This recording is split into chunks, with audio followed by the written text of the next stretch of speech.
Fala rapaziada, Pedrão Fute aqui para falar sobre o primeiro derby do ano. Palmeiras 1, Corinthians também 1 no Allianz Parque pelo Paulistão. E assim, um jogo muito interessante, muito intenso e que eu tenho aqui uma análise das duas equipes e, claro, do que a gente pode esperar desses times no restante, pelo menos, do Campeonato Paulista, né? Uma análise, uma projeção a curto prazo. Mas foi um jogo interessantíssimo e tem muita coisa para comentar aqui. Antes de tudo, já se inscreve no canal, deixa o seu like e ativa o sininho, porque os vídeos aqui, meus queridos e minhas queridas, estão a todo vapor, beleza? Cara, vamos ao que interessa. Foi um jogaço, tá? Vou começar, claro, pelo Palmeiras, né, que era o mandante do jogo de ontem. O Abel Ferreira veio com uma formação diferente, com três zagueiros, um 3-4-3. E assim, ele não usava essa formação desde julho do ano passado.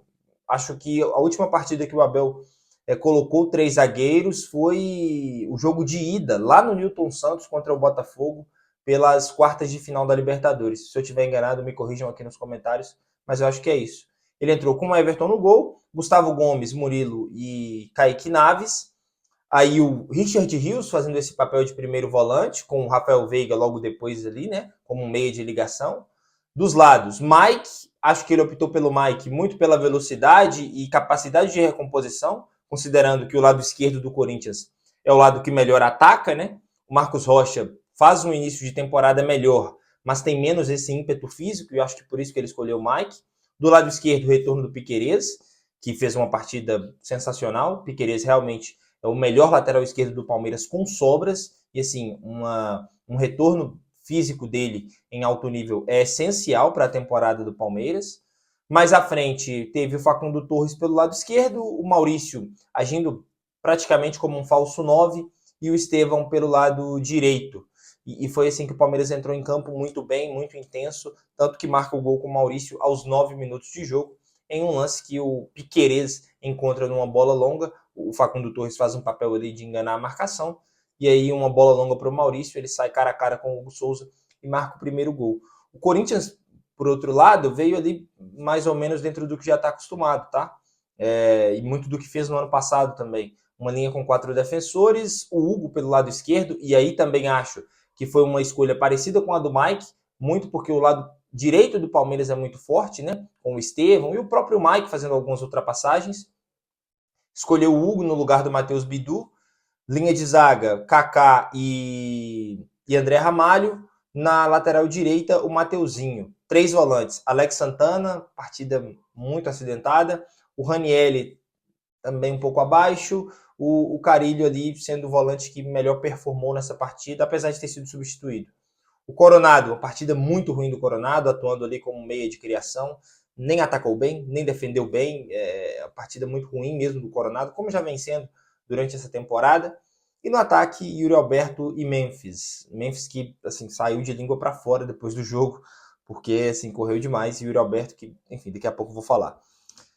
Primeiro tempo completamente dominado pelo Palmeiras, tá? Muita intensidade. A formação, esse 3-4-3, fez com que Estevão e Facundo Torres jogassem muito pelo meio, dando abertura pelos lados do campo para Piquerez e Mike, respectivamente. Ou seja, em alguns momentos o Palmeiras atacava com 5, 6 jogadores.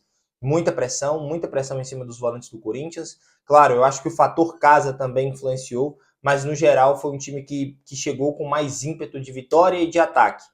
O Corinthians ficou um pouco perdido por essa mudança do Abel Ferreira, eu acredito. Como eu disse, o Coronado perdidíssimo, Alex Santana, Ranielli, Carilho fazendo muitas faltas para conseguir parar e picotar o jogo. Gostei muito da movimentação do Maurício. Vou falar um pouco mais para frente. O Palmeiras precisa de um camisa 9. Precisa de um camisa 9. Mas se for para trazer um cara mais ou menos, acho que dá para continuar assim no restante da temporada. Repito, para grandes momentos, para momentos decisivos, para conquistar títulos, o Palmeiras precisa de um camisa 9. Mas essa formação em que você tem um falso 9 ali, o Maurício, dando muita ultrapassagem, muita infiltração para Estevão, para Facundo Torres, para finalização de longa distância, eu acho que o Palmeiras consegue se segurar até encontrar o atacante ideal. E foi isso. O Hugo fazendo grandes defesas, ao total no jogo foram 7, né? 6 desconsiderando o pênalti. Uma posse de bola do Palmeiras que ficou em 63% contra 37% do Corinthians. É importante dizer, mais do que uma posse de bola efetiva, uma posse de bola ofensiva. O Palmeiras teve 63%, mas teve uma taxa de acerto de passe de 87% no terço final do campo, ou seja, na sua área de ataque.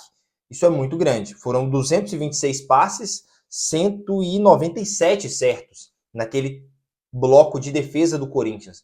Em margem de comparação, o Corinthians teve 56% de acerto de passe no terço final do seu ataque, sendo 48 passes e 27 certos. Então, assim, você vê a diferença, que foi além de uma posse de bola efetiva, uma posse de bola que incomoda. Dito isso, eu achei o Palmeiras, apesar de posse de bola, deixou alguns espaços para o Corinthians muito complicados, né? Principalmente no primeiro tempo, antes de marcar o gol, que o Yuri Alberto ainda marca no primeiro tempo, ele teve uma chance muito parecida pelo outro lado, chegando pelo canto, na ultrapassagem, os zagueiros um pouco perdidos, ele recebe um passe do Memphis, finaliza para fora, e assim sai o gol. O Richard Rios entrega, é verdade, né? Perde uma bola ali que não poderia perder, na pressão do Memphis. O Memphis consegue tocar a bola para o Yuri Alberto, que, assim, eu acho que tem... O Everton fez uma grande partida, tá? Mas eu acho que ele errou na saída de bola e no posicionamento ali do gol do Yuri Alberto. Gol do Yuri Alberto, 1-1, fomos para o segundo tempo. Um segundo tempo que seguiu, tá? O Palmeiras continuou dominando, o Corinthians teve ali uma chance ou outra, teve um lance de cabeça, se eu não me engano, que o Everton faz uma grande defesa. E assim, o time do Palmeiras ontem se mostrou mais tímido que o do Corinthians, no conjunto geral. Repito, o Ramon Dias podia ter feito algumas mudanças no segundo tempo, taticamente falando, porque, beleza, pode ter ficado assustado e despreparado para a formação do Abel, mas teve todo um primeiro tempo para entender isso. Em alguns momentos ali eu vi que a solução dele foi espelhar a formação. Recuava o Ranieri um pouco mais, dava mais saída para Mateuzinho, depois saiu o Hugo, entrou o Bidu do lado esquerdo, ele dava mais saída, recuava o Ranieri, meio que espelhando a formação do Palmeiras para ver se tinha ali alguma solução. E aí vem a expulsão do Yuri Alberto, cara, que é assim, boba, boba, boba. O primeiro cartão amarelo ele toma na voadora na bandeirinha, que assim, ele fez porque quis, porque ele sabia que ia vir o cartão. E depois uma simulação no lance contra o Naves, que assim, gritante, merecida a expulsão e acho que comprometeu o jogo do Corinthians, tá? Do jeito que o Corinthians estava jogando ali, se segurando, em alguns momentos teria a oportunidade do contra-ataque, como teve, mesmo depois da expulsão do Yuri Alberto. Só que só com o Memphis não tinha força para que esse contra-ataque se transformasse em uma chance real de jogo. O Palmeiras continuou apertando, teve bola na trave, teve finalização de fora da área, defesa do Hugo, não conseguiu. E aí eu acho que entra a questão do camisa 9. Isso que falta. O Palmeiras não venceu ontem muito também por não ter um homem-gol, um finalizador dentro da sua área. Faz muita falta. Em momentos, Mike estava dentro da área cabeceando, Piquerez dentro da área finalizando. Eu entendo a intensidade, eu entendo o bloco inteiro atacar, mas você precisa de um homem-gol, você precisa de um cara que finalize as jogadas. O Palmeiras não tem isso e sente falta. Em momentos como esse, de derby, de jogo truncado, que precisa daquela estrelinha para decidir, você sente muita falta. O Maurício no atacante, o Estevão no centroavante, o Facundo Torres também não. São ótimos jogadores, mas no que diz respeito a ser o cara do gol, não são. E o Palmeiras, para o restante da temporada, precisa disso. Eu acho que empatou ontem muito por conta disso. A falta de um camisa 9. Em grandes jogos, em grandes momentos, você precisa de um cara centralizado no meio do ataque. E aqui, claro, eu estou considerando a formação do Palmeiras para você fazer os gols, porque você cria muito com todos os outros ambientes do campo. E não ter um jogador para finalizar isso deixa muito a desejar. E para finalizar, no último lance do jogo, teve um pênalti, né? O Estevão consegue o pênalti, uma jogada sensacional, e acaba perdendo uma defesaça do Hugo. Acho que ele bateu mais ou menos? Acho, mas para mim muito mais mérito do Hugo, tá? Fez assim, uma defesaça, um goleiro espetacular, acho que merece chances já na seleção. Ontem o resultado foi segurado muito pela atuação do Hugo.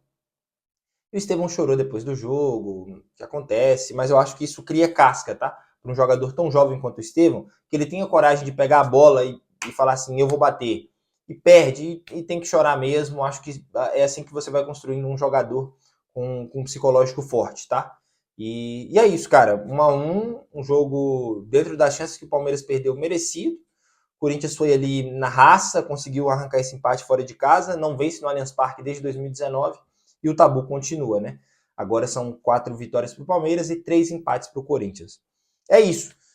Deixa aqui nos comentários o que você achou, o que falta no Corinthians, o que falta no Palmeiras. Minha análise foi essa. Acho que são dois clubes que vão brigar até o final nesse Campeonato Paulista e podem ser finalistas sim, mas devem acabar se encontrando antes ali no mata-mata, né? É isso, meu povo. Sextou, juízo, por favor. Até a próxima. Fui. Tchau.